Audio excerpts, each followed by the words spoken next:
কেটে গেছে অনেকগুলো মাস। মেহেরের প্রেগন্যান্সির এখন ৯ মাসের উপরে চলছে। সামনের সপ্তাহেই ডক্টর ডেলিভারির ডেট দিয়েছে। ৮ মাসের ভরা পেট নিয়ে মেহের এইচএসসি এক্সাম দিয়েছে। প্রেগন্যান্ট অবস্থায় এক্সাম দেওয়া যে কতটা লজ্জাকর পরিস্থিতি হয়েছিল তার জন্য এটা কেবল সেই জানে।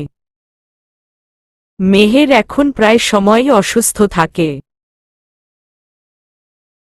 আগের তুলনায় মেজাজ কেমন খিটখিটে হয়ে গেছে। প্রতিদিন মাঝরাতে উঠে রাতকে বিরক্ত করা তার নিত্যদিনের অভ্যাস হয়ে গেছে। কিন্তু রাত এতে কোনো বিরক্ত হয় না। সে হাসি মুখে মেহেরের প্রতিটি আবদার পূরণ করে। রাত এখন মেহেরকে প্রচুর প্রচুর ভালোবাসা দিচ্ছে। অফিসের প্রায় কাজই বাড়িতে করে মেহেরকে সময় দেওয়ার জন্য। মেহের যখন যা চাচ্ছে যেটাই বলছে রাত সাথে সাথে তা এনে দিচ্ছে। রাদের এত কেয়ার, ভালোবাসা, পাল্লামো, যত্ন দেখে মাঝে মাঝে মেহের নিজেও খুব অবাক হয়। কতটা ভাগ্য নিয়ে যে সে এই মানুষটাকে স্বামী হিসেবে পেয়েছে। বাড়ির সকলের আদরও মেহেরের প্রতি কয়েক গুণ বেড়ে গেছে। সকলেই দিন গুনছে নতুন সদস্য আসার। রাত তো প্রতিদিন মেহেরের পেটে মাথা রেখে তাদের পুচকোর সাথে কথা বলে। কথা না বললে তার দিনই কাটে না। ৬ মাসের সময়ই তারা জানতে পেরে গিয়েছিল তাদের একজন পুচকো আসবে। রাত বাজে ১১টা। মেহের আয়নার সামনে দাঁড়িয়ে আছে। একটু পরপর ঘুরে ফিরে নিজের ভরা পেটটা দেখছে। রাত বিছানায় আধশোয়া হয়ে মোবাইল টিপছে। চোখ বাঁকা করে দুয়েকবার মেহেরের হাবভাবও দেখেছে। মেহের এমনিতেই খুব সুন্দর। প্রেগন্যান্ট হওয়ার পর যেন তার সৌন্দর্য আরও দ্বিগুণ বেড়ে গেছে। হাত, পা, পেট, গাল সব ফুলে যাওয়ার কারণে তাকে দেখতে একদম গুলিমুলো লাগে। মেহের আয়নায় নিজের চেহারা দেখে বলতে থাকে, ঈশ্বর কি বিচ্ছিরি লাগছে আমাকে দেখতে। কত মোটা হয়ে গেছি আমি। তোমার কাছে আর আমাকে একটু সুন্দর লাগে না, তাই না রাত ভাইয়া? আমি জানি আমাকে দেখতে আর ভালো লাগে না। রাত ফোনের স্ক্রিনে চোখ রেখেই বলে, কে বলেছে তোকে এইসব? কারো বলতে হবে কেন? আমি বুঝি না। রাত ফুস করে শ্বাস ছাড়ে। সে ভেবেছিল মেহেরকে হয়তো কেউ কিছু বলেছে এই জন্য এমন বলছে। প্রেগন্যান্সির পর থেকে মেহেরের খুব মুড সুইং হয়। কোনো কারণ ছাড়াই রেগে যায়, আবার অল্পতেই কান্না করে দেয়। রাত মেহেরের দিকে তাকিয়ে ব্যঙ্গ করে বলে, একদম ঠিক বুঝেছিস তুই। পুরো পেতনি মনে হয় তোকে এখন। মোটি পেতনি। কি বললে তুমি আমাকে পেতনি? আমাকে এখন তোমার কাছে পেতনি লাগে না?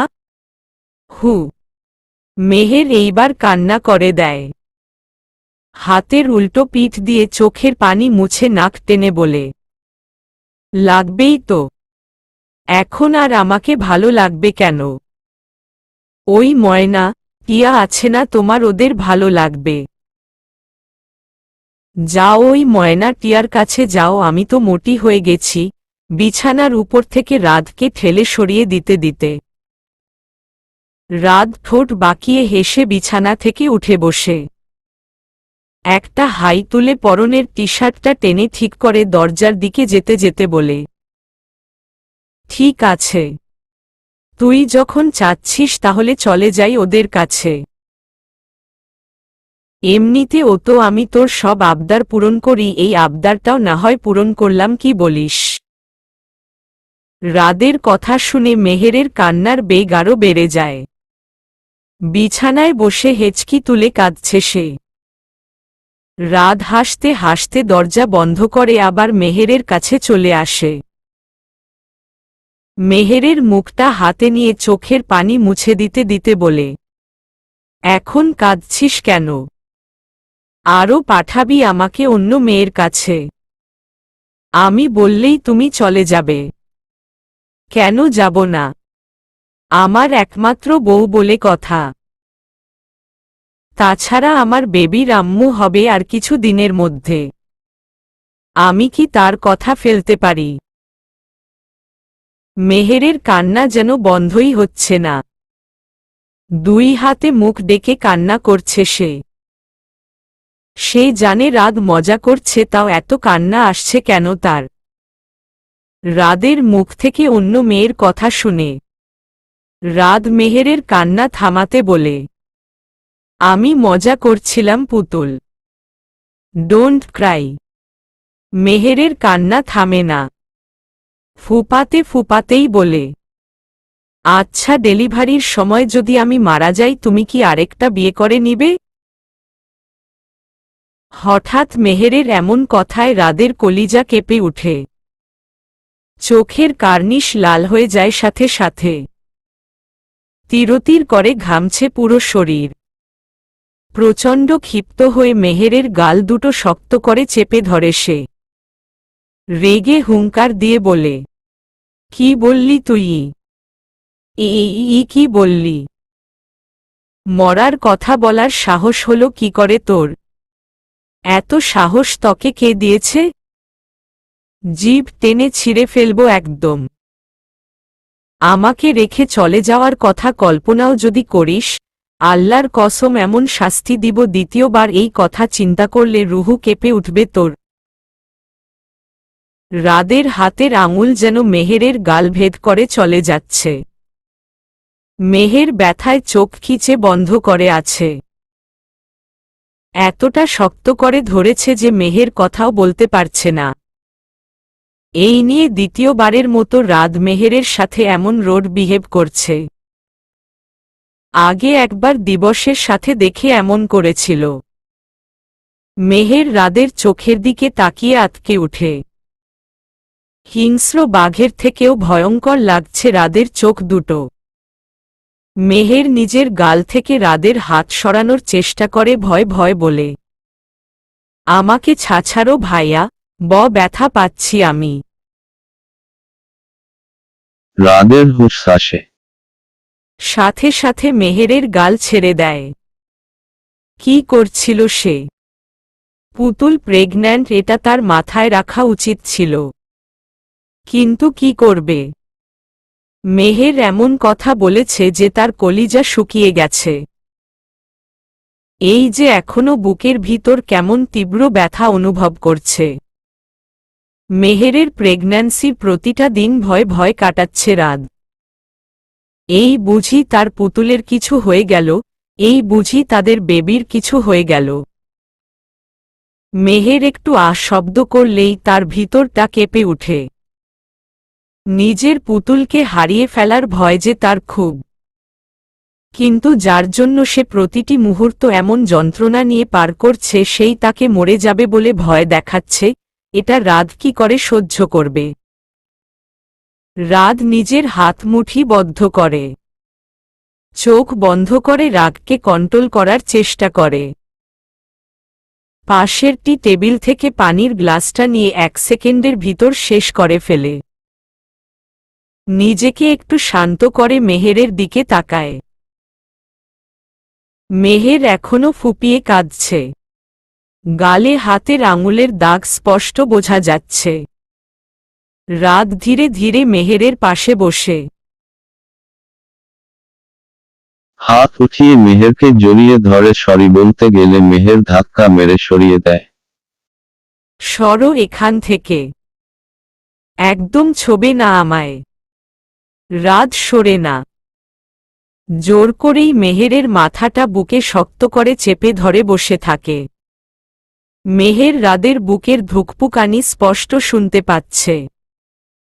বেশ কিছুক্ষণ সময় ওইভাবেই নীরব বসে থাকে দুজন। নীরবতা ভেঙে রাত বলে, আমি সরি জান। এই অবস্থায় তোমার গায়ে হাত তোলা উচিত হয়নি আমার। রাদের মুখ থেকে তুমি শুনেও মেহের নড়ে না। ওইভাবেই ঠাই মেরে বসে থাকে। রাত একটা দীর্ঘশ্বাস ছেড়ে আবার বলতে থাকে, তুমি যেমনই হও না কেন তুমি সুন্দর। দরকার শুধু তোমাকে সুন্দর দেখার জন্য একজোড়া চোখ। আমার চোখের দিকে ভালো করে তাকিয়ে দেখ, তাহলে বুঝতে পারবে এই চোখে তুমি ঠিক কতটা আবেদনময়ী। মেহের রাদের বুকে মাথা রেখেই রাদের চোখে চোখ রাখে। সত্যিই সে রাদের চোখে নিজের জন্য মুগ্ধতা দেখতে পাচ্ছে। রাদের চোখের দৃষ্টি এতটাই গভীর যে মেহের আর তার চোখে বেশিক্ষণ তাকিয়ে থাকতে পারল না। এই চোখে বেশিক্ষণ তাকিয়ে থাকার সাধ্যই তার নেই। রাদ মেহেরের মাথায় চুমু খায়, চুলে হাত বুলিয়ে বলে, আমার সবচেয়ে বড় দুর্বলতা হচ্ছ তুমিই। আমার কাছে তোমার নিজেকে সুন্দর দেখানোর প্রয়োজন নেই। তুমি যেমন আমি তোমাকে ওই রকমই ভালোবাসি। আর রইল বাকি অন্য মেয়েকে বিয়ে করার কথা। জীবন চলে যাবে তবুও দ্বিতীয় নারীতে আসক্ত হব না ইনশাআল্লাহ। মেহের মুগ্ধ, বিমোহিত। রাদের কথাগুলো শুনে তার হৃদয় অদ্ভুত এক প্রশান্তি অনুভব করছে। রাদের মুখের দিকে তাকিয়ে দেখে তার মুখটা এখনো অন্ধকারে ছেয়ে আছে। মেহের রাদের দাড়িযুক্ত গালে তার নরম ঠোঁট দুটি ছুঁয়ে দিয়ে বলে, তোমাকে স্বামী হিসেবে পেয়ে আমি ধন্য। দোয়া করি তোমার মতো স্বামী যেন প্রতিটি মেয়ের ভাগ্যে হয়। আমাকে ক্ষমা করে দাও, তুমি আর কখনো ওইরকম কথা বলবো না প্রমিজ। রাত জোরপূর্বক মুচকি হাসে। তার যে আগের তুলনায় এখন আরো বেশি টেনশন হচ্ছে। ভালোয় ভালোয় তাদের সন্তান দুনিয়ায় আসতে পারলেই হলো। তার পুতুল সুস্থ থাকলেই হলো। হসপিটালের করিডোরে নিস্তব্ধ হয়ে বসে আছে রাত। একটু আগেই মেহেরকে অপারেশন থিয়েটারে নিয়ে যাওয়া হয়েছে। সকলেই থিয়েটারের বাইরে পায়চারি করছে। টেনশনে সবার অবস্থা যায় যায়। ডক্টর বলেছে মেহেরের অবস্থা খুব ক্রিটিক্যাল। বাচ্চা বাঁচলেও মা বাঁচবে কিনা বলতে পারছে না। এ কথা শুনে রাদের যেন পুরো দুনিয়া তছনছ হয়ে গেছে। ভয়াবহ হুঙ্কার দিয়ে ডক্টরকে বলেছে আমার পুতুল চাই। বাচ্চা না থাকলেও চলবে। বাচ্চা কোনো দিন না হলেও চলবে, শুধু আমার পুতুলের যেন কিছু না হয়। হঠাৎ রাত ডক্টরের পা ধরে বসে হাউমাউ করে কেঁদে দেয়। ডক্টর নার্সসহ হসপিটালের সকলেই অবাক। পরিবারের সবাই তো অবাকের চরম পর্যায়ে। তারা কোনোদিন রাতকে এতটা ভেঙে পড়তে দেখেনি, এভাবে কাঁদতে দেখেনি। ডক্টর রাদের অবস্থা দেখে তাকে কথা দেয়, আমরা আমাদের সাধ্যমতো চেষ্টা করব, বাকিটা আল্লাহর ইচ্ছা। এভাবে ভেঙে পড়বেন না প্লিজ, নিজেকে শক্ত রাখুন। সেই থেকে রাত এখনো নিস্তব্ধ হয়ে বসে, না কোনো কথা বলছে আর না কোনো নড়াচড়া করছে। বেশ সময় পর একজন নার্স সাদা তোয়ালে মোড়ানো একটি ফুটফুটে বাচ্চা নিয়ে বের হয়। নার্সের পিছনে ডক্টরও বের হয়ে আসে। রাত বিচলিত ভঙ্গিতে ডক্টরের কাছে এগিয়ে যায়। প্রশ্ন করার আগেই ডক্টর উত্তর দেয়, সরি মিস্টার রাত শাহামাত, আমরা আপনার ওয়াইফকে বাঁচাতে পারিনি। আপনার ওয়াইফের লাশ ওইদিকে রাখা আছে, হাতের তর্জনী উঠিয়ে সম্মুখের দিকে। রাত সেদিকে তাকিয়ে সাদা কাপড়ে মোড়ানো একটি লাশ দেখতে পায়। রাদের দৃষ্টি লাশটিতে পড়ার সাথে সাথে বাতাসে লাশটির মুখের কাপড় সরে যায়। পর মুহূর্তেই মেহেরের মৃত মুখশ্রী রাদের চোখের সামনে ভেসে ওঠে। নিজের পুতুলকে লাশ অবস্থায় দেখে রাত এক গগনবিদারী চিৎকার দিয়ে উঠে। দুঃস্বপ্ন দেখে আচমকা ঘুম থেকে লাফিয়ে উঠল রাত। তার সর্বাঙ্গ কাঁপছে, তিরতির করে ঘাম বেয়ে পড়ছে পুরো শরীর থেকে। শুকনো ঢুক গিলছে বারবার। চোখের সামনে এখনো ভাসছে সাদা কাপড়ে মোড়ানো তার পুতুলের পবিত্র মুখশ্রী।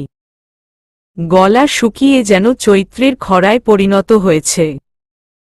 হাতড়িয়ে টেবিল থেকে পানির গ্লাসটা নিতে গেলে হাতের ধাক্কা লেগে কাচের গ্লাস নিচে পড়ে ভেঙে যায়। কাঁচ ভাঙার শব্দে মেহেরের ঘুম ভেঙে যায়। ড্রিম লাইটের আলোয় রাতকে বসে থাকতে দেখে সেও উঠে বসে। ঝটপট লাইট অন করে রাদের দিকে তাকিয়ে দেখতে পায় রাত বিছানায় বসে জোরে জোরে নিঃশ্বাস নিচ্ছে। পুরো শরীর ঘামে জুবজুব হয়ে আছে। মেহের ওড়না দিয়ে রাদের কপাল, গলার ঘাম মুছে দেয়। রিমোট দিয়ে এসির পাওয়ার বাড়িয়ে দিয়ে অস্থির হয়ে বলে, কি হয়েছে তোমার? ঘামছ কেন এইভাবে? কোনো খারাপ স্বপ্ন দেখেছ?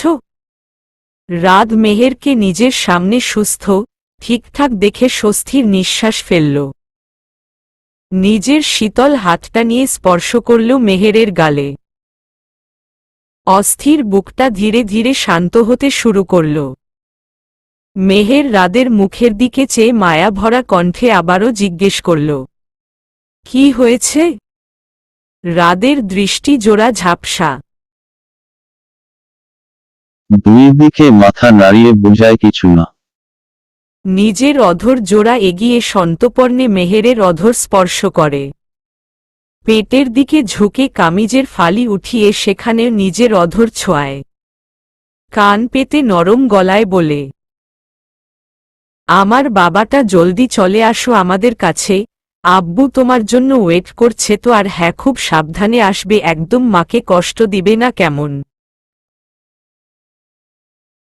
রাদের কথার মাঝেই আচমকা মেহের আহ বলে আর্তনাদ করে ওঠে। রাত বিচলিত হয়ে বলে, কি হলো? পেইন হচ্ছে? কষ্ট হচ্ছে খুব? আয়, এখনই ডক্টরের কাছে নিয়ে যাচ্ছি। মেহের চট জলদি রাদের হাত ধরে বলে, আরে না না, তুমি এত অস্থির হচ্ছ কেন? শান্ত হও, আমি ঠিক আছি। তোমার দুষ্টু ছেলে আমাকে কিক মেরেছে। চেহারায় স্বস্তির আভাস দেখা গেল রাদের। এটা স্বাভাবিক, সে জানে। রাত আবার মেহেরের পেটের কাছে ঝুঁকে বলে, মাকে এত কষ্ট কেন দেয় আমার বাবাটা? তোমার আম্মু তো তোমার মতোই বাচ্চা, এত কষ্ট কি সে নিতে পারে?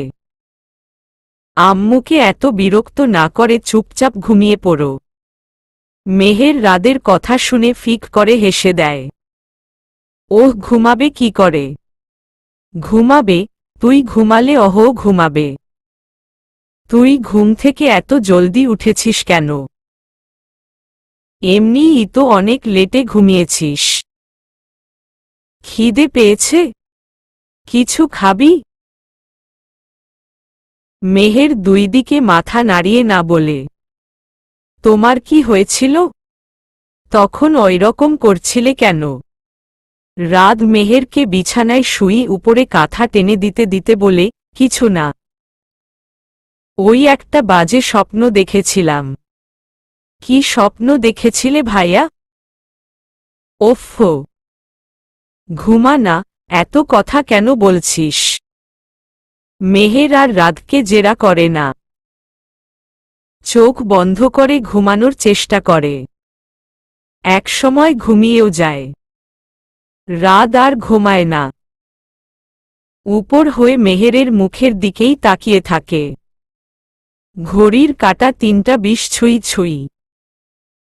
মেহেরের কপালে হালকা করে ঠোঁট ছুঁয়ে আলগোছে বিছানা থেকে নেমে পড়ে সে। ফ্রেশ হয়ে এসে তাহাজ্জুদের নামাজে দাঁড়ায়। বাকি রাতটুকু আল্লাহর প্রার্থনা করেই পার করে। সকাল বাজে 10টা। মেহের নিজের ভারী পেটটা ধরে আলগোছে সিঁড়ি বেয়ে নিচে নামছে। আনোয়ার সাহেব ড্রয়িং রুমের সোফায় বসে ম্যাগাজিন পড়ছিল। মেহেরকে নামতে দেখে নিজে সিঁড়ির দিকে এগিয়ে গিয়ে পুত্রবধূর হাত ধরে নামতে সাহায্য করে। এ কি মামনি, এই অবস্থায় সিঁড়ি বেয়ে তুমি নিচে আসতে গেলে কেন? কিছু হবে না বড়াব্বু। উপরে একা একা ভালো লাগছিল না, তাই নিচে চলে আসলাম। জয়া বেগম আনোয়ার সাহেবের জন্য চা নিয়ে এসে মেহেরকে নিচে দেখে বলে, এ কি তুই নামতে গেলি কেন? কোনো দরকার হলে আমাদের ডাকতি।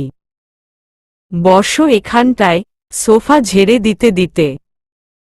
মেহের সোফায় গিয়ে পেটের দুই সাইডে দুইটা কুশন রেখে আরাম করে বসে।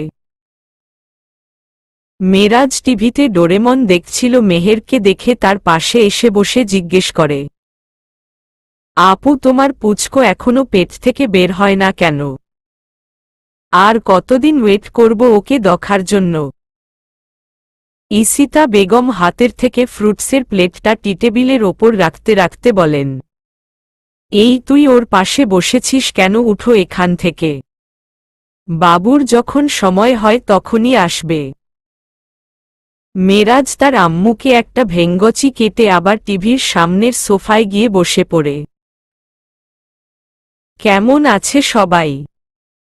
দরজার দিকে তাকিয়ে ফুপিমণিকে দেখে অবাক হয়ে যায়। মেরাজ তো ফুপিমণি বলে দৌড়ে গিয়ে জড়িয়ে ধরে। এতদিন পর ফুপিমণিকে দেখতে পেয়ে আমারও খুব ভালো লাগছে। ফুপিমণির আঁচলের আড়ালে লাজুক লুকিয়ে আছে।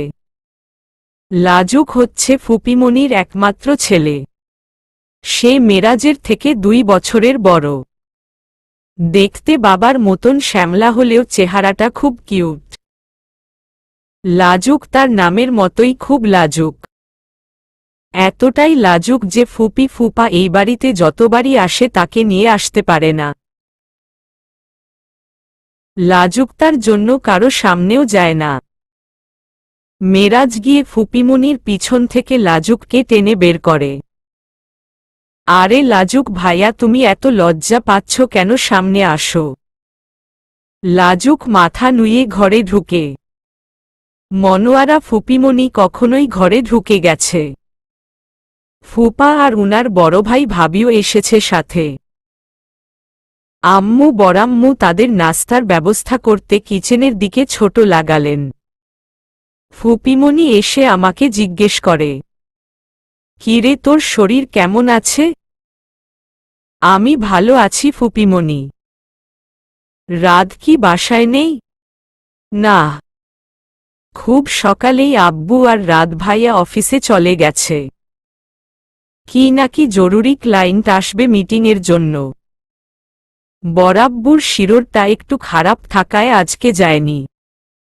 মনোয়ারা মেহেরের মাথায় হালকা করে একটা গাঁটটা মেরে বলে, একই হ্যাঁ। রাদের বাচ্চা জন্ম দিতে যাচ্ছিস আর এখনো তাকে ভাই ডাকা বন্ধ করিসনি। তোর এমন ভাই ডাকার জন্য রাদের বাচ্চা না আবার রাদকে মামা ডাকতে শুরু করে। এই কথা বলেই ফুপিমণি জোরে জোরে হাসতে লাগলেন। আমি ফুপিমণির কথা শুনে লজ্জায় পড়ে গেলাম। বড়াব্বুর সামনের সোফায় ফুপার বড় ভাই ভাবি বসে আছে। পাশের সোফায় ফুপিমণি আর ফুপা বসে আছে। সাইডেই আম্মু আর বড়াম্মু দাঁড়িয়ে। রাত ভাইয়া আর আব্বু এখনো আসেনি। আমিও একটা সিঙ্গেল সোফায় বসে তাদের কথায় মনোযোগ দিলাম। ফুপিমণির ভাসুর বড়াব্বুর উদ্দেশ্যে বলতে শুরু করেন, কাল আমার একমাত্র মেয়ে ইরিনের ঘরোয়াভাবে বিয়ে ভাইজান। তাই আপনাদের বাড়ির সকলকে নিমন্ত্রণ করতে এসেছি। আপনারা সকলেই আমার মেয়ের বিয়েতে উপস্থিত থাকবেন। আপনারা ছাড়া তো আমাদের আর কোনো আত্মীয় স্বজন নেই। ইরিনের দাদা, দাদি, নানা, নানি কেউই বেঁচে নেই। আমার স্ত্রীর একটি মাত্র ভাই ছিল, সেও বউ নিয়ে ইউএসএ থাকে। তাই যে করে হোক আপনাদেরকে উপস্থিত থাকতেই হবে। ফুপার বড় ভাবি এইবার বলতে থাকেন, প্লিজ ভাই না করবেন না। আপনারা সপরিবার মিলে আমাদের বাসায় এলে আমরা খুব খুশি হব। আনোয়ার সাহেব চিন্তায় পড়ে গেলেন, মেহেরকে এই অবস্থায় তো নিয়ে যাওয়া সম্ভব না, আবার বাড়িতে একা রেখে যাওয়াও সম্ভব না। কি করবেন পরে ভেবে দেখবেন ভেবে এখন আর সেই সব নিয়ে ভাবলেন না। উনারা খুবই নিকট আত্মীয়, তাছাড়া বাড়ি বয়ে এসে নিমন্ত্রণ করে যাচ্ছেন, না করা বা না যাওয়াটা খুবই কুরুচিপূর্ণ। তাই তিনি কথা দেন বিয়েতে পরিবারের মানুষকে নিয়ে উপস্থিত থাকবেন। আজ সকাল থেকেই গুড়ি গুড়ি বৃষ্টি পড়ছে।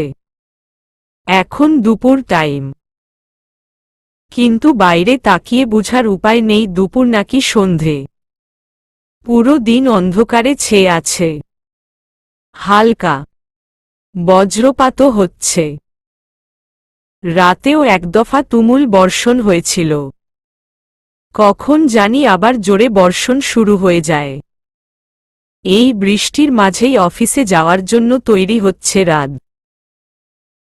কালকের ক্লায়েন্টরা আজও মিটিং দিয়েছে দুপুরের দিকে।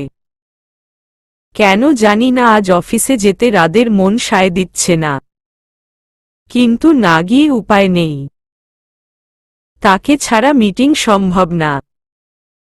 এই ক্লায়েন্টগুলো বিদেশ থেকে এসেছে মিটিং এর জন্য, আজকে বিকেলেই চলে যাবে।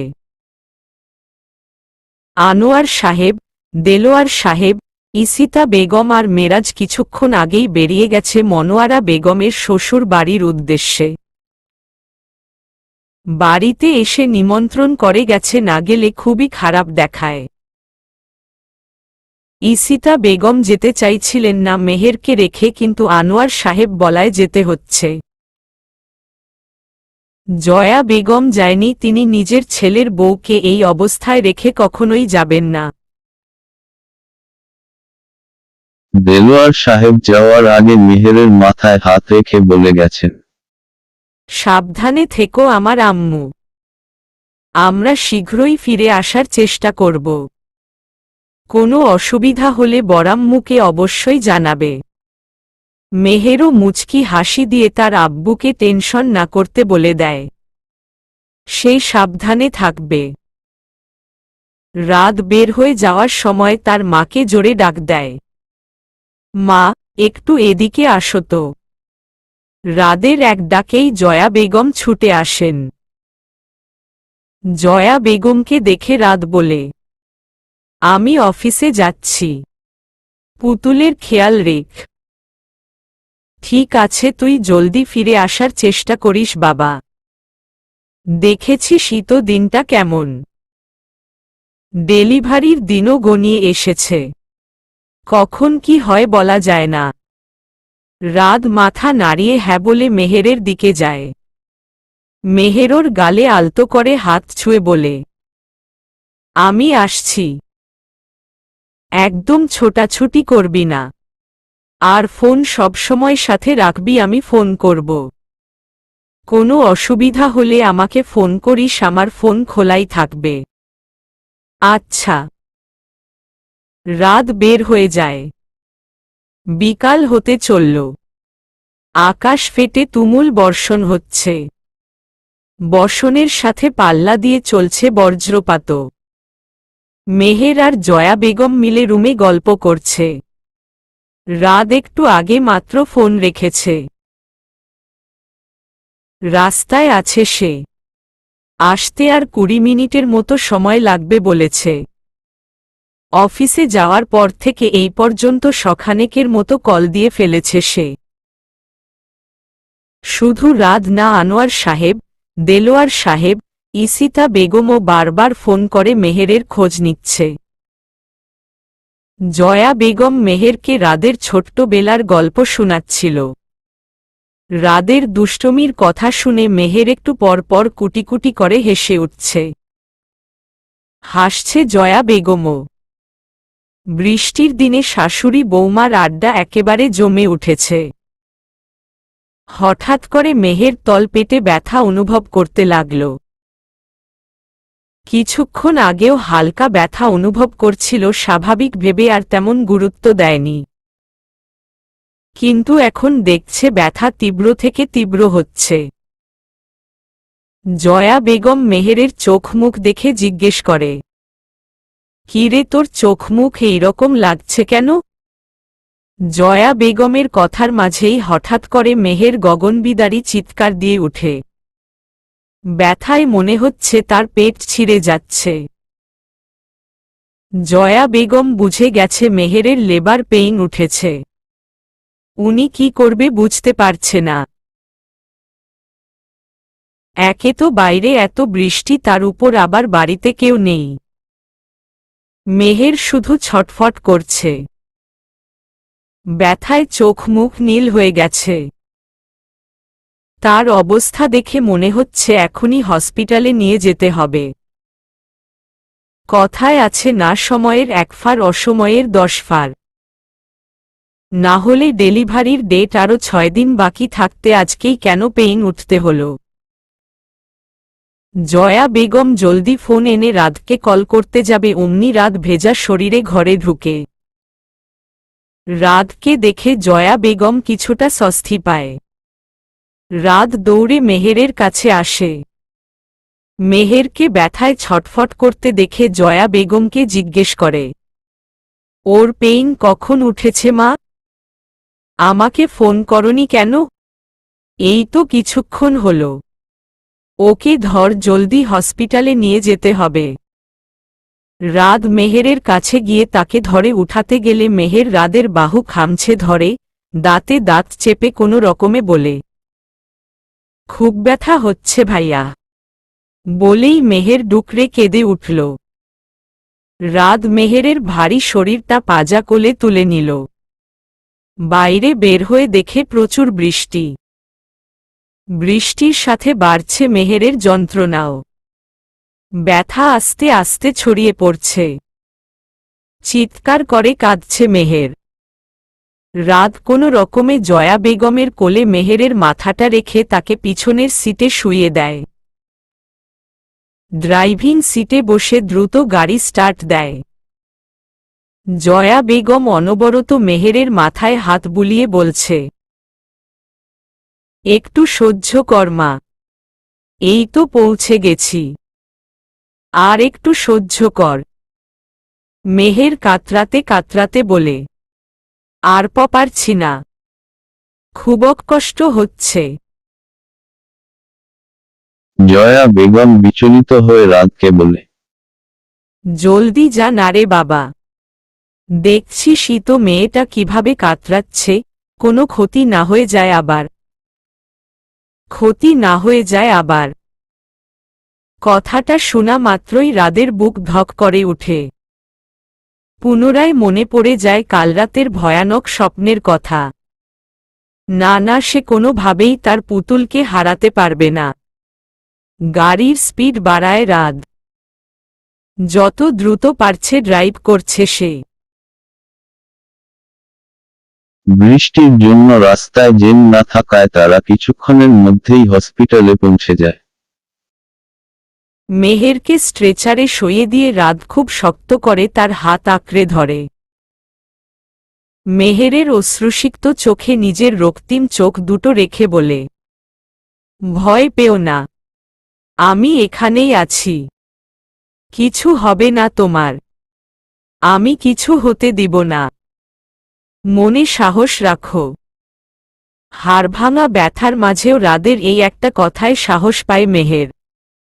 এত ব্যথায় মনে হচ্ছে আজকেই মরে যাবে সে।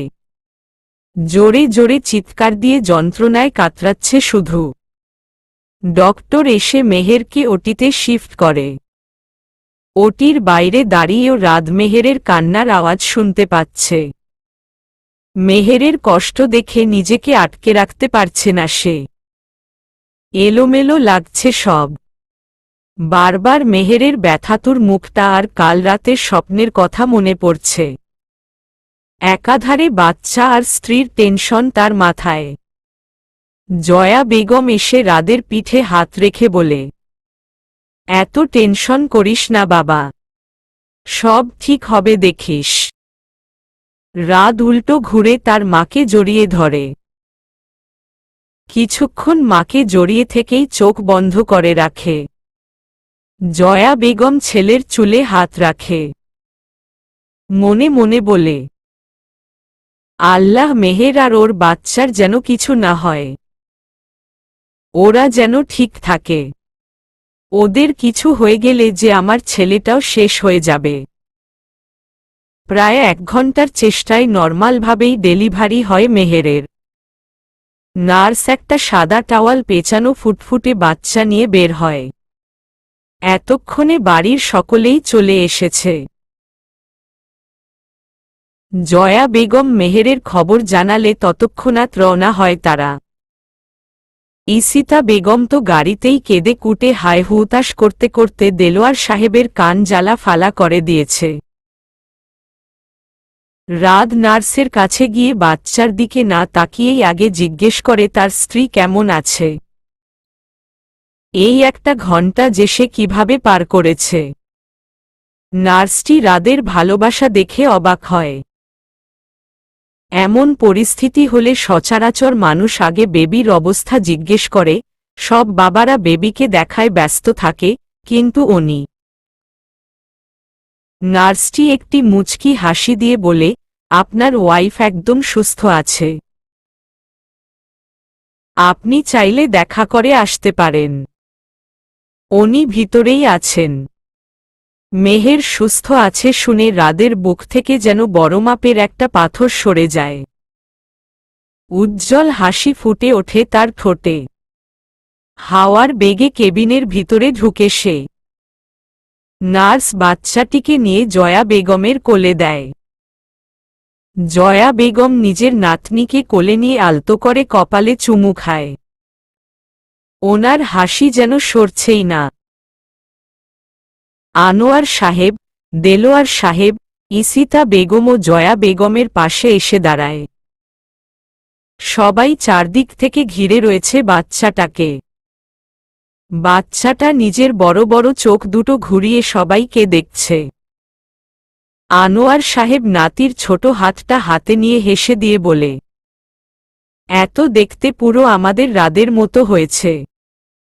জয়া বেগম বলে, হ্যাঁ ঠিক বলেছ, পুরো আমাদের ছোট্ট রাদ।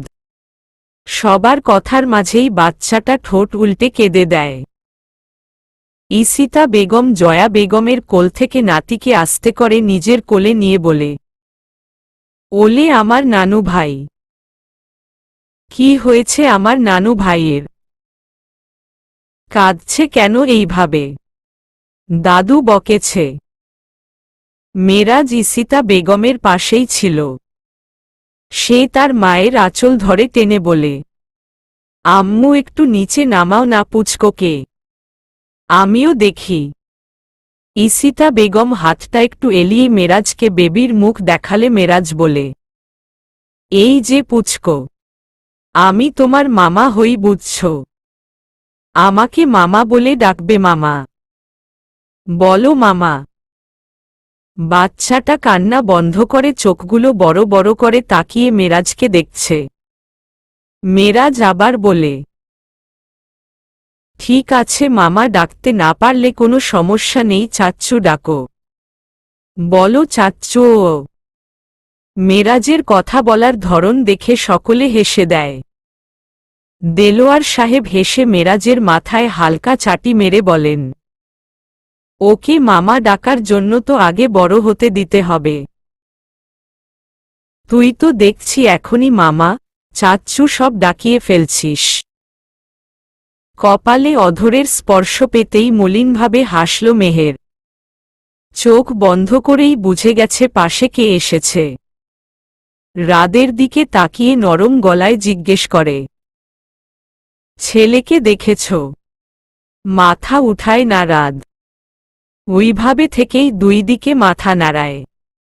মেহের জিজ্ঞেস করে, কেন? রাদ মেহেরের কথার জবাব দেয় না। তার গাল দুটো শক্ত করে চেপে ধরে শুধু বলে, তোর খুব কষ্ট হয়েছে পুতুল? মেহের কিছু বলার আগেই দরজা খুলে সবাই ঘরে প্রবেশ করে। ইসিতা বেগমের কোলে সাদা টাওয়ালে পেঁচানো রয়েছে বাচ্চাটি।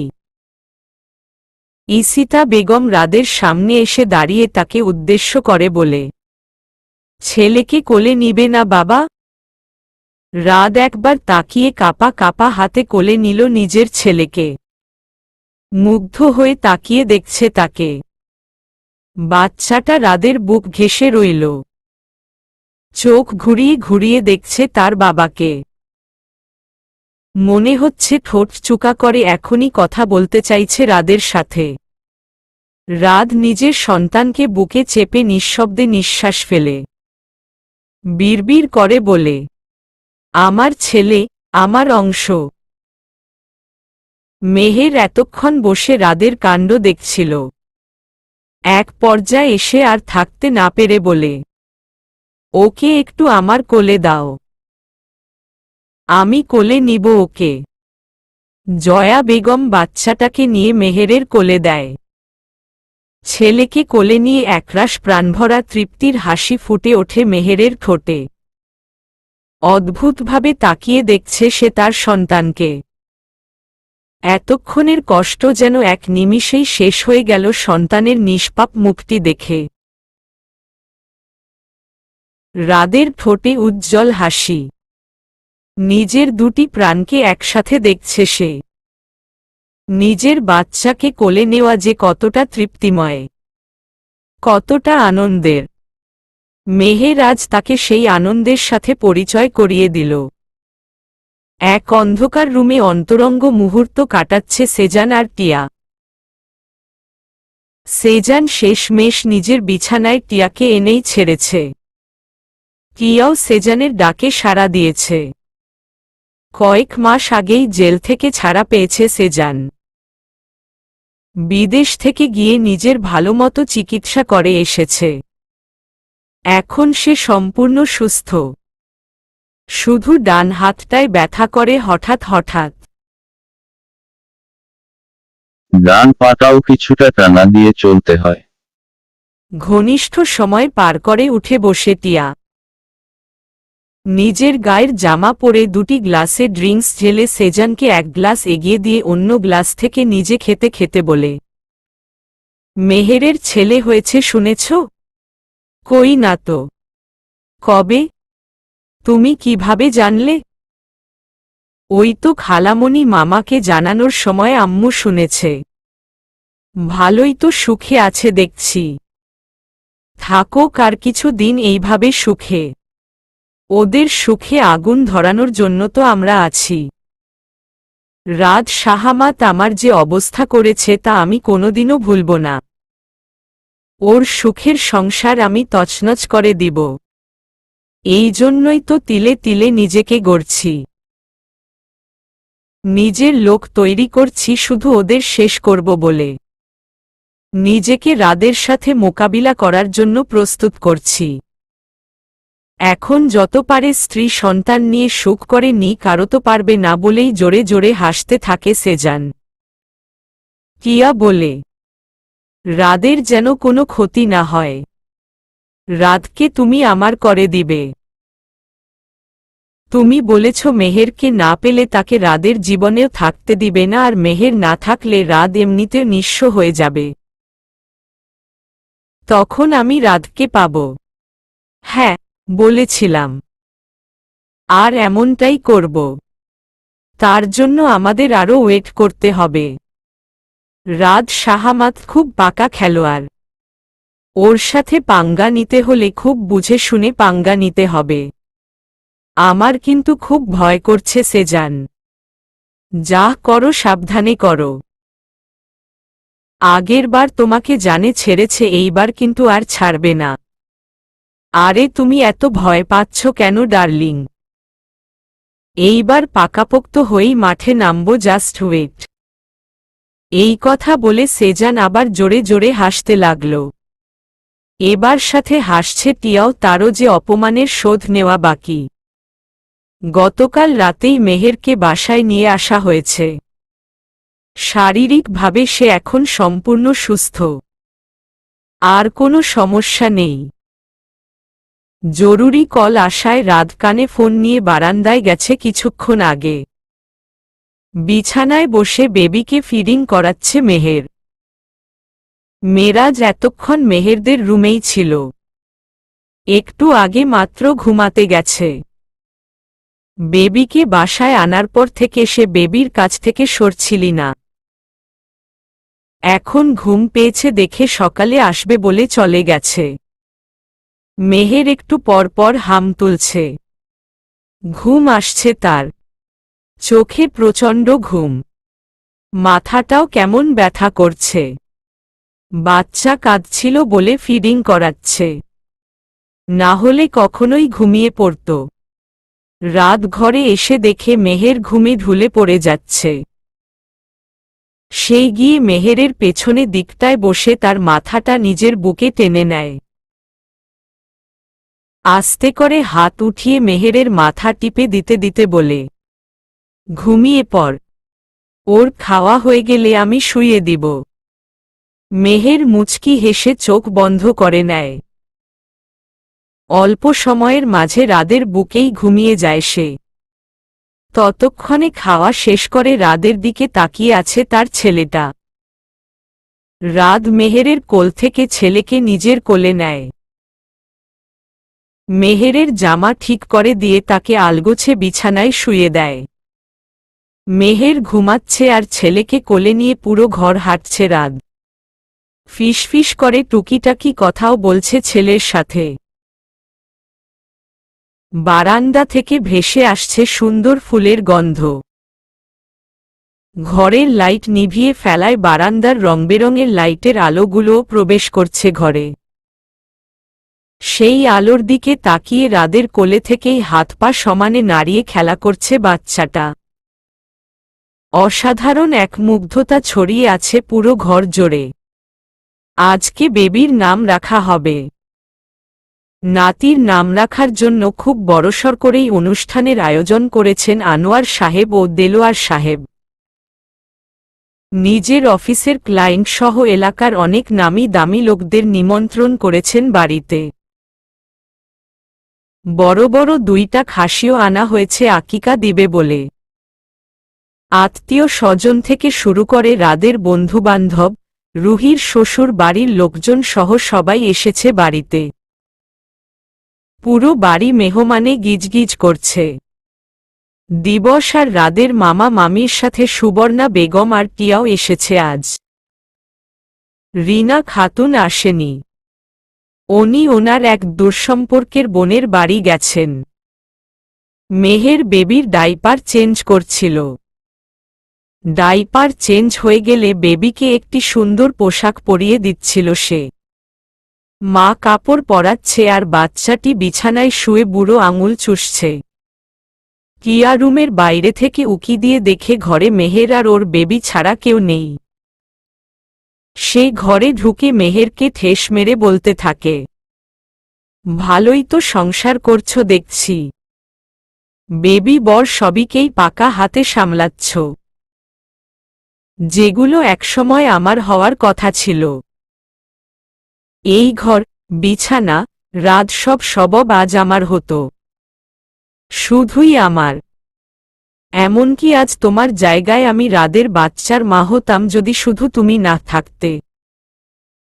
মেহের টিয়ার কথায় কান না দিয়ে নিজের কাজ করে যাচ্ছে।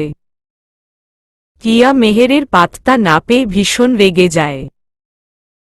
রেগে গিয়ে বলে, এই মেয়ে কথা বলছো না কেন তুমি?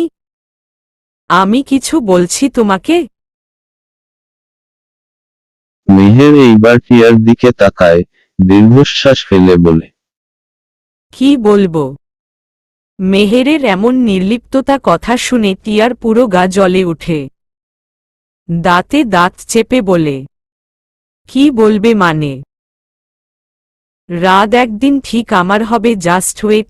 আঙুল দিয়ে তুড়ি বাজিয়ে মেহের বেবিকে কোলে নিয়ে বিদ্রূপের হাসি দিয়ে বলে, আমি বেঁচে থাকতে রাত ভাইয়া কখনোই তোমার হবে না।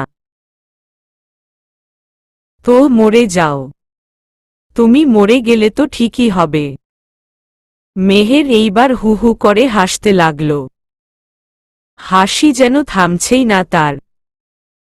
টিয়া মেহেরের হাসি দেখে বিরক্ত হয়ে বলে, পাগলের মতো হাসছ কেন এইভাবে? মেহের হাসি থামিয়ে টিয়াকে উদ্দেশ্য করে বলে, তোমার কি মনে হয় আমি মরে গেলে তুমি রাত ভাইয়াকে পেয়ে যাবে? টিয়া ঠোঁট বাঁকিয়ে বলে, অবভিয়াসলি। ও রিয়েলি? এটা জাস্ট তোমার ফেন্সি। আমি মরে গেলেও রাত ভাইয়া কখনো তোমার হবে না। এটা আমি তোমায় টিয়ার মতো তুড়ি বাজিয়ে ফ্লপ করে বলতে পারি। আর আমি মরবই বা কেন? এত সুন্দর সংসার রেখে কেউ মরে যায় বুঝি? বরং যে অন্যের সংসার ভাঙতে চায় তার মরে যাওয়া উচিত। টিয়া মেহেরের কথা শুনে তার দিকে রাগী দৃষ্টিতে তাকায়। তেতে উঠে মেহেরের দিকে এগোতে নিলেই দেখে রুহি ঘরে প্রবেশ করছে। রুহিকে দেখে টিয়া ওখানেই থেমে যায়। রুহি ঘরে ঢুকে টিয়াকে দেখে খানিকটা অবাক হয়। অবাক হয়েই জিজ্ঞেস করে, কি ব্যাপার, তুই এখানে কি করছিস? টিয়া আমতা আমতা করে বলে, ওই তো বেবি দেখতে এসেছিলাম। রুহি ব্রু কুঁচকে বলে, ওহ, দেখা হয়ে গেলে যা, এখান থেকে তোকে মা ডাকছে। রুহি মেহেরের কোল থেকে বেবিকে নিয়ে মেহেরের উদ্দেশ্যে বলে, রেডি হয়ে আমার রুমে আয়। ভাইয়া যেতে বলেছে। ভাইয়ার বন্ধুবান্ধবীরা তোকে আর বেবিকে দেখতে চাইছে। রুহির কথা শুনে টিয়া মুখ বাঁকিয়ে রুম থেকে বের হয়ে যায়। টিয়া চলে গেলে রুহি মেহেরের দিকে একটু এগিয়ে গিয়ে বলে, এই টিয়ার থেকে একদম দূরে থাকবি বুঝেছিস? ভাইয়া জানতে পারলে কিন্তু খুব রেগে যাবে। আমি বেবিকে নিয়ে যাচ্ছি, তুই আয়। বেবির নাম রাখা হয়েছে রাদের সাথে মিলিয়ে এই বেবির নামকরণ করা হয়েছে। আনোয়ার সাহেব নিজেই নাতির নাম রেখেছেন ইমাদ শাহামাত। সন্ধ্যার হওয়ার আগেই বাসার মেহমান সবাই চলে গেছে। রুহিও চলে গেছে। ওকে আকাশ থাকতে দেয়নি। রুহি যাবে না বলে জিদ ধরে বসেছিল, কিন্তু আকাশের সাথে পেরে উঠেনি। আবার নিয়ে আসবে, বেবিকে তাদের বাড়িতে নিয়ে যাবে, এটা সেটা বলে জোর করে নিয়ে গেছে তাকে। বিছানার উপর হাত পা নাড়িয়ে খেলছে ইমাদ। পাশেই মেহের ইমাদকে দেওয়া গিফটগুলো গুছিয়ে রাখছে। আনোয়ার সাহেব এত মানুষকে নিমন্ত্রিত করেছেন যে প্রত্যেকেই ইমাদের জন্য কিছু না কিছু গিফট নিয়ে এসেছে। রাত সন্ধ্যের দিকে বন্ধুদের সাথে বের হয়েছে, 10টা বাজতে চলল, এখনো ফেরেনি। মেহের সব গুছিয়ে রেখে ইমাদকে কোলে নিয়ে নিচে নেমে যায়। দেলোয়ার সাহেব সোফায় বসেছিল। মেয়ের কোলে নাতিকে দেখে এগিয়ে গিয়ে নিজের কোলে নেন। দেলোয়ার সাহেব ইমাদকে কোলে নিয়ে হাঁটছে আর নাতির সাথে কথা বলছে। মেরাজও কই থেকে যেন ছুটে এসে ইমাদের সামনে হাত পা মুখ বিভিন্ন ভঙ্গি করে তাকে হাসানোর চেষ্টা করছে। মেরাজের ভঙ্গি দেখে খিলখিল করে হেসে উঠছে ইমাদ। মেহের কিছুক্ষণ তাদের কাণ্ড দেখে কিচেনের দিকে চলে গেল। কিচেনে গিয়ে দেখি আম্মু বড়াম্মু মিলে রান্নাঘর গুছাচ্ছে। বাসায় অনুষ্ঠান থাকায় রান্নাঘরের অবস্থা করুন। হাঁড়ি পাতিল বাসন কোসন সব নোংরা হয়ে আছে। আম্মু সেগুলো মেজে দিচ্ছে আর বড়াম্মু ধুচ্ছে। আমাকে দেখে আম্মু জিজ্ঞেস করে, তুই এখানে আমার নানু ভাইকে কই রেখে এসেছিস? খাটের নিচে। আম্মু আমার কথা শুনে দাঁত কিরমিরিয়ে বলে, ফাজিল। বড়াম্মু হেসে দেয়। আমিও মুখ টিপে হাসছি। আম্মুকে রাগাতে আমার ভীষণ ভালো লাগে। বড়াম্মু হাসতে হাসতে বলে, ছেলের মা হয়ে গেলি এখনো দুষ্টমি কমল না। তোর থেকে আমার নাতিটাও না আবার এসব শিখে ফেলে। আম্মু আবার বলে, বললি না তো আমার নানুভাই কোথায়? আব্বুর কোলে। ইমাদ এখন বাড়ির সকলেরই চোখের মণি। ওকে না দেখলে কারো দিনই পার হয় না। সে যেখানেই থাকুক না কেন কারো চোখের সামনে না থাকলে জিজ্ঞেস করবেই ইমাদ কোথায় কি করছে। আব্বু আর বড়াব্বু তো নাতিকে না দেখে কোথাও বেরই হন না। অফিস যাওয়ার আগে একবার নাতিকে কোলে নিয়ে আদর করে যাবে, আবার অফিস থেকে ফিরে এসে একবার। বাড়িতে থাকলে তো কোনো কথাই নেই। ইমাদ কান্না করলে তো তার নানা নানু, দাদা দাদি সবাই উঠে পড়ে লাগে কান্না থামানোর জন্য। তখন সবার আহ্লাদে ছেলে আমার ঠোঁট উল্টে আরো বেশি করে কাঁদতে শুরু করে। আমি বড়াম্মুর পাশে গিয়ে একটা প্লেট হাতে নিয়ে মাজতে যাব, অমনি বড় আম্মু আমার হাত ধরে থামিয়ে দিলেন। তোর এই রাতের বেলায় পানি ধরার প্রয়োজন নেই, পরে আমার নাতির ঠান্ডা লেগে যাবে। ওঠ এখান থেকে। আমি বড়াম্মুকে বললাম, আরে দাও আমাকে, কিছু হবে না, তোমরা দুজন তো কখন থেকেই করছো। এইবার আম্মু আমাকে ধমকে উঠল, এই আপা কি বলেছে শুনিসনি? পানিতে একদম হাত দিবি না, আমরাই সব করে নিব। আমার নানু ভাইয়ের ক্ষতি হয় এমন কোনো কাজ করবি না তুই। আমি একটা মুখ ভেঙচি দিয়ে উঠে গেলাম। এই জন্যেই বলে যেচে কারো উপকার করতে নেই। এদের জন্য নিজের ইচ্ছেমতো কিছু খেতেও পারি না আমি। হাবিজাবি খেলে নাকি ওনাদের নাতির সমস্যা হবে।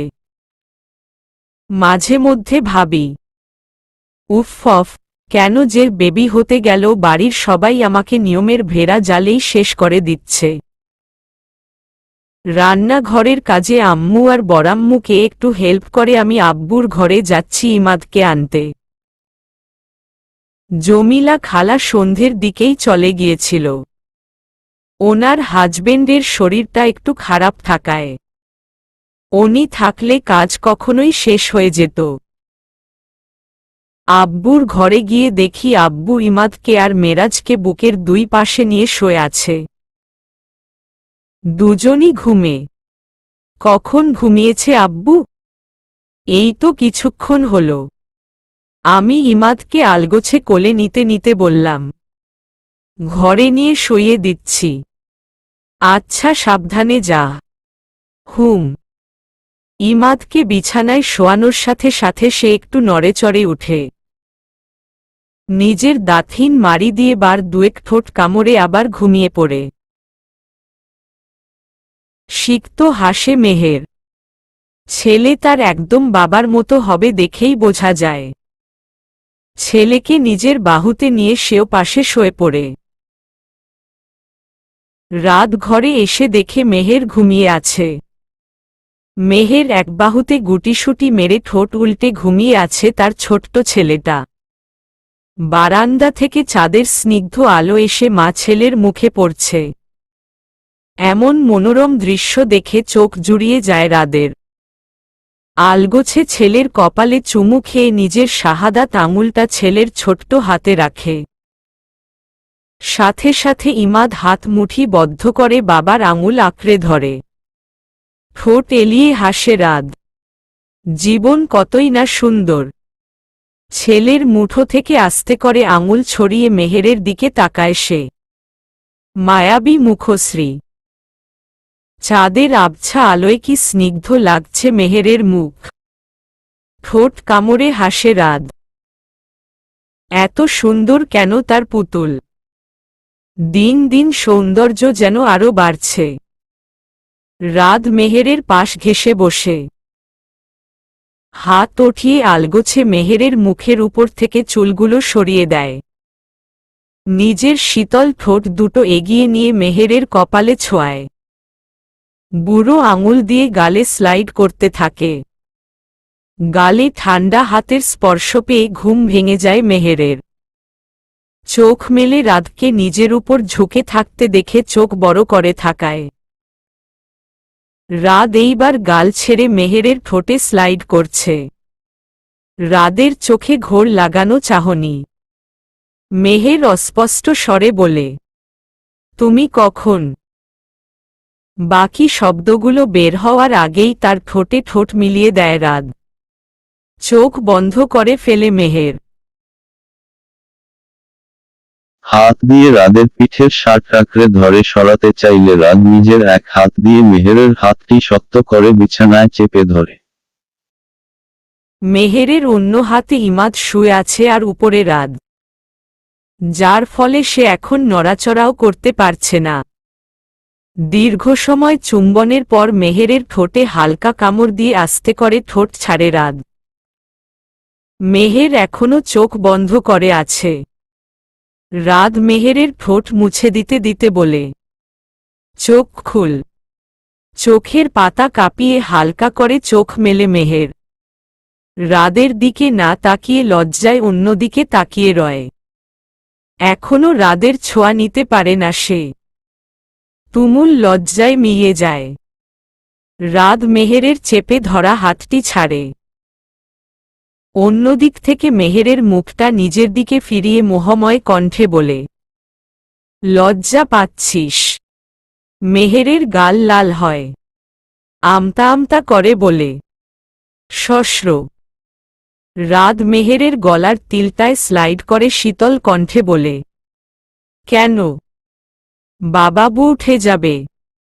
শব্দহীনভাবে হাসে রাদ। একটুও সরে না মেহেরের উপর থেকে। বরং মেহেরের পাশে খালি জায়গাটায় তার পাশ ঘেঁষে শুয়ে পড়ে। এক পাশ থেকে মেহেরকে শক্ত করে জড়িয়ে ধরে গলায় মুখ ডুবায়। মেহের জমে যায়। রাদের ছোঁয়ায় দিন দিন তার লজ্জা বাড়ছে, বই কমছে না। রাদের তপ্ত নিঃশ্বাস মেহেরের ঘাড়ে আছড়ে পড়ছে। এক পাশে ছেলে, অন্য পাশে ছেলের বাপ। দুইজনের মাঝখানে মেহের শটান হয়ে শুয়ে আছে। ছেলের জন্য হাতও নাড়াতে পারছে না যদি উঠে যায়। অন্যদিকে রাদ তাকে ঝাপটে ধরে গলায় নাক ঘষে যাচ্ছে। একটু নড়াচড়া করলেই কামড়ে দিচ্ছে। এ কি জ্বালা! মেহের আর কোনো উপায় না পেয়ে সেভাবেই ঘুমানোর চেষ্টা করল। কারণ সে ভালো করেই জানে রাত সরবে না। বেশি বললে ধমকিয়ে তার অবস্থা আরও নাজেহাল করে ছাড়বে। কিন্তু মেহেরারে যে এভাবেই ভালো লাগছে, খুব ভালো লাগছে। মেহের আস্তে করে এক হাত উঠিয়ে রাদের সফট চুলগুলোতে বুলাতে লাগল। এক অন্যরকম অনুভূতিতে সিক্ত হচ্ছে সে দিন দিন। উপরওয়ালা তাকে না চাইতেও অনেক কিছু দিয়েছেন।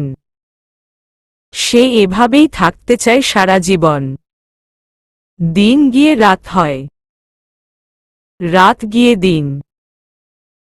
এভাবেই কেটে যাচ্ছে মেহের আর রাদের মিষ্টি মধুর সম্পর্ক।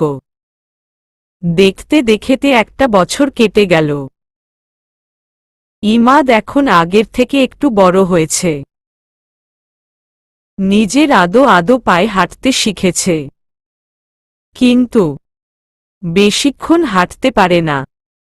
কিছুক্ষণ হেঁটে ক্লান্ত হয়ে একটু জিরিয়ে আবার হাঁটে। ইমাদের গায়ের রং মেহেরের মতো ফর্সা আর দেখতেও খুব কিউট। শরীর পাতলা হওয়ায় ছুটাছুটিটা একটু বেশিই করে। এক জায়গায় স্থির হয়ে বসে না কখনো। মেহের তো এই ছেলেকে নিয়ে পুরো হাঁপিয়ে উঠেছে। সারাদিন এটা সেটা করে কাজ বাড়িয়ে রাখে। টুকিটাকি কথাও বলতে পারে এখন ইমাদ। মাম্মা, পাপা, দাদ্দুন, নান্না এমন ছোট খাটো ডাক আর নিজের চঞ্চলতা দিয়ে বাড়ির সবাইকে মাতিয়ে রাখে সারক্ষণ।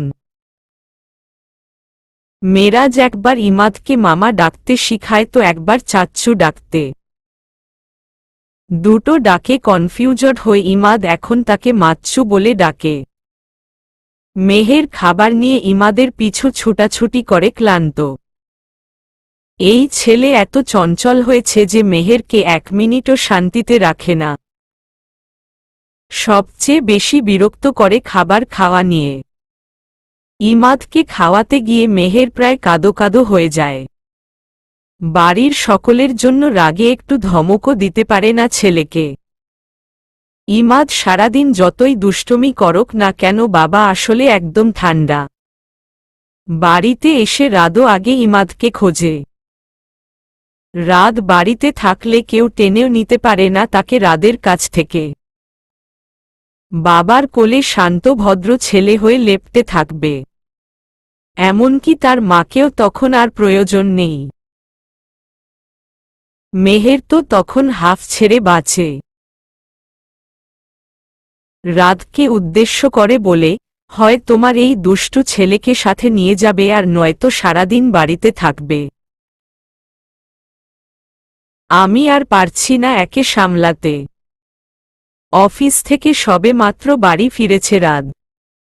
এসেই দেখে বিছানায় গাল ফুলিয়ে বসে আছে ইমাদ। আর ইমাদকে বকতে বকতে গায়ে জামা পরাচ্ছে মেহের। সারাদিন কমপক্ষে ২০ বার মেহেরকে তার ছেলের জামা চেঞ্জ করতে হয়। কখনো কখনো জগ থেকে পানি নিয়ে জামা ভেজাবে তো কখনো ওয়াশরুমের কল ছেড়ে পুরো শরীর ভিজিয়ে ফেলবে। এই তো কিছুক্ষণ আগে মাত্র ফুলের টব থেকে কাদা নিয়ে পুরো টি শার্ট নোংরা করে ফেলেছে। মেহের এখন ইমাদকে ফ্রেশ করে এনে গায়ে নতুন আরেকটি টি শার্ট পরাচ্ছে। আর দাঁত কিরমিরিয়ে অনবরত ছেলেকে শাসিয়ে যাচ্ছে। বকার ধরনগুলো এমন, চুপচাপ এখানে বসে থাকবি, এখান থেকে এক পা নড়েছিস তো তোর একদিন কি আমার একদিন। বজ্জাত ছেলে, জ্বালিয়ে মারছিস আমাকে। এই জামা নোংরা করলে আর কাপড়ই পরাবো না তোকে। ঠান্ডার মধ্যে খালি গায়ে বসিয়ে রাখব। রাত ঘরে ঢুকে ছেলেকে কোলে নিয়ে আদর করতে করতে বলে, আমার পাপাটা আবার দুষ্টুমি করেছে। ইমাদ তখন দুই দিকে স্পষ্ট মাথা নাড়ায়। সে একদম দুষ্টুমি করেনি। তাহলে মাম্মা এভাবে চটে আছে কেন? ইমাদ গুটিসুটি হয়ে পাপার বুক ঘেঁষে নিজের বাচ্চা কণ্ঠে বলে, মাম্মা তিথ্যে। মেহের তো সাথে সাথে চোখ বরকরে ফেলে। এই কি বললি তুই? আমি মিথ্যে বলি? পাপার কাছে ভদ্র সাজা হচ্ছে। তাকা এদিকে। ইমাদ এইবার আগের থেকে আরো বেশি পাপার বুক ঘেঁষে রইল। একটু একটু করে ঠোঁট ফুলাচ্ছে সে। এখনই কেঁদে দেবে ভাব। রাত ছেলেকে বুকে জড়িয়ে মেহেরের থেকে একটু দূরে সরে দাঁড়িয়ে বলে, কি হয়েছে? এমন করছিস কেন? ও তো ভয় পাচ্ছে। ছোট্ট মানুষ একটু আধটু দুষ্টুমি করবেই। এখন করবে না তো কখন করবে? একটু দুষ্টুমি।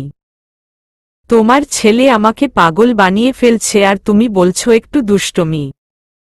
এই তোমরা সবাই আদর দিয়ে দিয়ে ওকে এমন বজ্জাত বানাচ্ছ। বসে থাকো নিজের আদরের ছেলেকে নিয়ে। এই বলে মেহের রাগে গজগজ করতে করতে নিচে চলে যায়। রাত ইমাদকে কোলে নিয়ে কিছুক্ষণ আদর করে বিছানায় বসিয়ে হাতে একটা চকলেট দিয়ে ফ্রেশ হতে চলে যায়। একটু পর মেহের রাদের জন্য কফি নিয়ে রুমে ঢুকে। রুমে ঢুকেই ইমাদের অবস্থা দেখে সে আগের থেকে আরো ৩ গুণ বেশি চটে যায়। রাদের দেওয়া চকলেট খেয়ে ইমাদ পরনের জামাটাও নষ্ট করে ফেলেছে। এইবার শুধু জামা নয় বেডশিটও চকলেট দিয়ে মেখে ফেলেছে। নাকে মুখের অবস্থা তো বাদই। পাশেই রাত বিছানার এক কর্নারে বসে ল্যাপটপে কাজ করছে। আপাতত ছেলের দিকে খেয়াল নেই তার। মেহের রেগে হাতের মগটা রাদের পাশের টেবিলে শব্দ করে রাখে। তেতে উঠে বলে, কি করেছিস এসব? আমি একটু আগে মাত্র তোকে ফ্রেশ করে দিয়ে গিয়েছিলাম। মেহেরের রাগী গলা শুনে ইমাদের দিকে তাকিয়ে রাত নিজেও অবাক। ছেলে তার ইঁদুরের দাঁত দিয়ে চকলেটের কাগজ ছিঁড়ে ফেলবে এটা সে ভাবেনি। ইমাদ চকলেট মুখে নিয়েই মায়ের দিকে ধেপ ধেপ করে তাকিয়ে আছে। তার নাক, মুখ, ঠোঁটের চারিপাশে চকলেট লেগে মোছের মতো হয়ে আছে। ইমাদের এমন মাসুম চেহারা দেখে রাত শব্দ করে হেসে দেয়। পরমুহূর্তে মেহেরের রাগী ফেস দেখে হাসিটাকে গিলে ফেলে। টিস্যু নিয়ে ছেলের হাতের মুখের চকলেট মুছে দিতে দিতে বলে, পাপা এইগুলোও কি করেছ? মাম্মা রাগ করছে তো। তুমি জানো না তোমার মাম্মা নিজেও বাচ্চা। তোমার মতো বাচ্চাকে সামলাতে সে হিমশিম খাচ্ছে। রাদের কথা শুনে মেহের আরও ক্ষেপে যায়।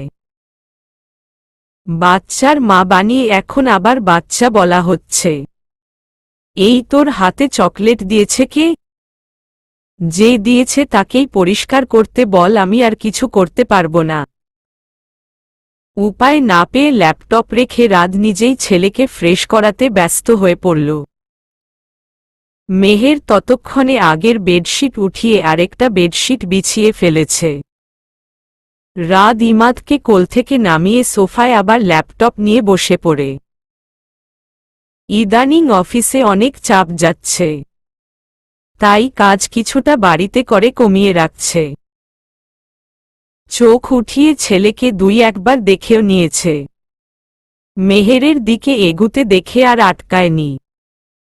ইমাদ গুটি গুটি পায়ে মেহেরের দিকে এগিয়ে যায়। মেহের এখনো রেগে। ইমাদ মায়ের আঁচল টেনে আদো আদো গলায় বলে, মাম্মা দুধু। মেহেরও রেগে বলে দেয়, তোর বাপেরটা খা। রাত সবে মাত্র কফির মগে চুমুক দিয়েছিল। মেহেরের কথা শুনে সাথে সাথে বিষম খেয়ে উঠে। সে হাসবে নাকি কাঁদবে বুঝতে পারছে না। এই কি রকম মেয়ে! ইমাদ হাত মেলে দেয় তার মাম্মার কোলে উঠার জন্য, কিন্তু মেহের কোলে নেয় না। যার জন্য ইমাদ এবার ঠোঁট উল্টে কেঁদে দেয়। কান্না করতে করতে পাপার কাছে চলে যায়। ছেলের কান্না দেখে রাত এইবার ভীষণ রেগে যায়। পেয়েছে টাকি। ইমাদকে কোলে নিয়ে মেহেরকে ধমকে উঠে, রাত কি শুরু করেছিস? থাপ্পড়িয়ে গাল লাল করে ফেলব। অনেকক্ষণ ধরে দেখছি তোর এই সব। সাহস কি করে হয় আমার ছেলেকে কাঁদানোর? কিছু বলি না দেখে বেশিবার বেড়েছিস। কানের নিচে একটা দিয়ে সোজা করে ফেলব ফাজিল মেয়ে। চুপচাপ ও যা চায় সেটা দিবি, না হলে তোর অবস্থা খারাপ করে ছাড়ব আজ আমি। মেহের ঢুক গিলে একটু বেশিই করে ফেলেছে মনে হয়। ছেলেটা এখনো কাঁদছে, কিন্তু কি করবে, এ ছেলে সারাক্ষণ তার মাথা গরম করে রাখে। রাদের কোল থেকে ইমাদকে নিজের কোলে নিয়ে কান্না থামাতে ব্যস্ত হয়ে পড়ে মেহের। বাবার বুকের উপর ছেলে শুয়ে আছে।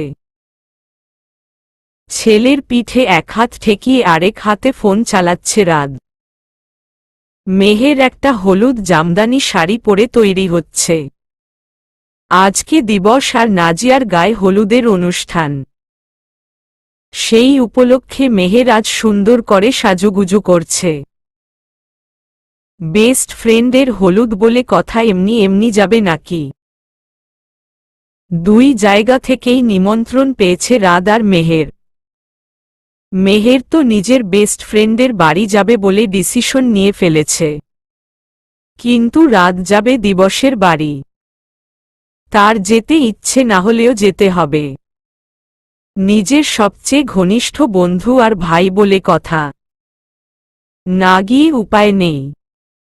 রাদের সব ফ্রেন্ডরা অলরেডি দিবসের বাড়ি পৌঁছে গেছে। সেও মেহেরকে নাজিয়ার বাড়ি দিয়ে দিবসের বাড়িতে চলে যাবে। মেহের কত রিকোয়েস্ট করল রাতকে নিজের সাথে যাওয়ার জন্য, কিন্তু রাত রাজি হয়নি। সে বলেছে লগ্ন গেলে তখন যাবে এবং একেবারে মেহেরকে বাড়ি নিয়ে ফিরবে। ফোন থেকে চোখ সরায় রাত। মেহেরের দিকে তাকিয়ে তীক্ষ্ণ কণ্ঠে বলে, হয়েছে সাজগুজ? তোর জন্য ওয়েট করতে করতে আমার ছেলেটাও ঘুমিয়ে পড়েছে। এত সাজার কি আছে বুঝলাম না, বিয়ে তো আর তোর না। মেহের একটা মুখ ভেঙচি দিয়ে বলে, নিজে তো রাজা ধীরাজ সেজে তৈরি হয়ে আছো। যত নিষেধ সব শুধু আমার বেলায়। তোকে কখন নিষেধ করলাম? তুই তো যাচ্ছিসই তোর বেস্ট ফ্রেন্ডের হলুদে। অনুমতি তো দিলাম আমি। হ্যাঁ, দিয়েছ অনুমতি। দিয়ে আমাকে উদ্ধার করেছ। তোমাকে রাজি করাতে আমাকে আর নাজিকে কত কাঠখড় পোড়াতে হয়েছে তা শুধু আমরাই জানি। তো এখন কি চাইছিস তোর যাওয়াটা বন্ধ করে দেই? তোর ভাগ্য ভালো আমি ওখানে তোকে একা ছাড়ছি। যদি কোনো ট্যারিং বেরিং করতে দেখেছি তো আমার থেকে খারাপ কেউ হবে না। কে বলেছে আমাকে একা ছাড়তে? আমি তো তোমাকে বলছি আমার সাথে চলো, তুমি তো রাজি হচ্ছ না। বন্ধুর হলুদে যাবে বলে। আর যাবে না কেন? ওখানে তো টিয়া আছে। তোমাকে গিলে খাওয়ার জন্য টিয়ার মতো আরো নির্লজ্জ মেয়েও আছে। রাত বিছানায় হেলান দিয়ে একটু সোজা হয়ে বসে ছেলেকে সুন্দর মতো জড়িয়ে নিয়ে বাঁকা হেসে বলে, মুখ দিয়ে খই ফুটেছে দেখছি।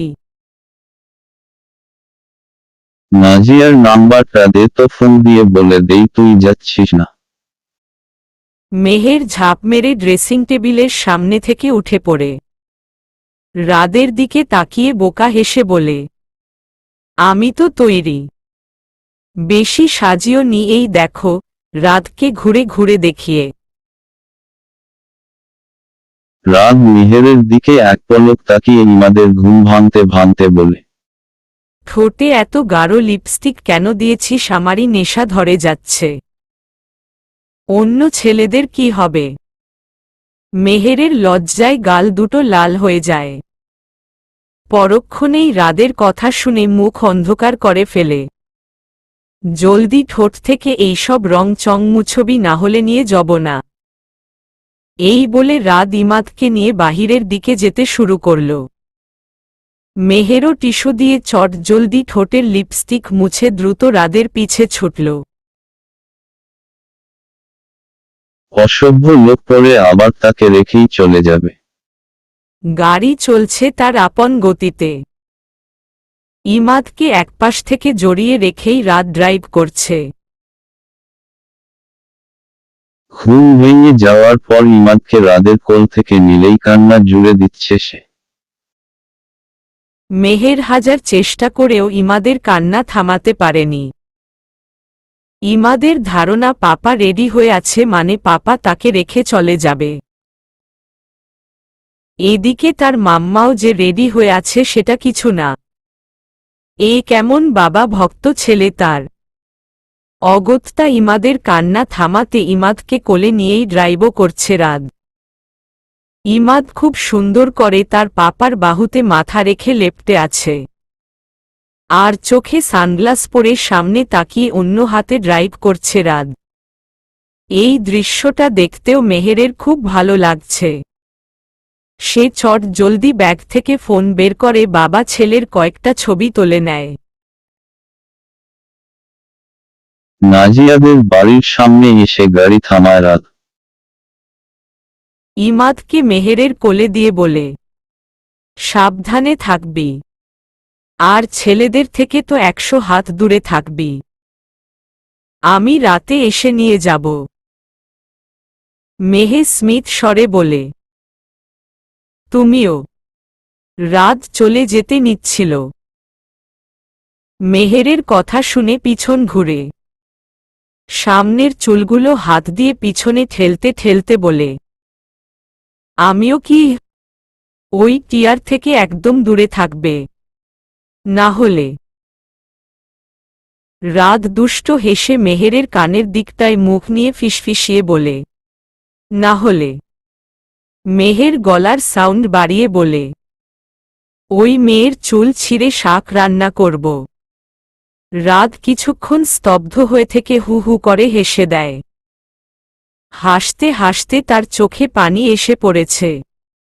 মেহের আর দাঁড়ায় না, শুশু করে ভিতরের দিকে চলে যায়। না হলে দেখা যাবে তার পাপা ভক্ত ছেলে পাপা বলে কান্না জোরে দিয়েছে। চলবে।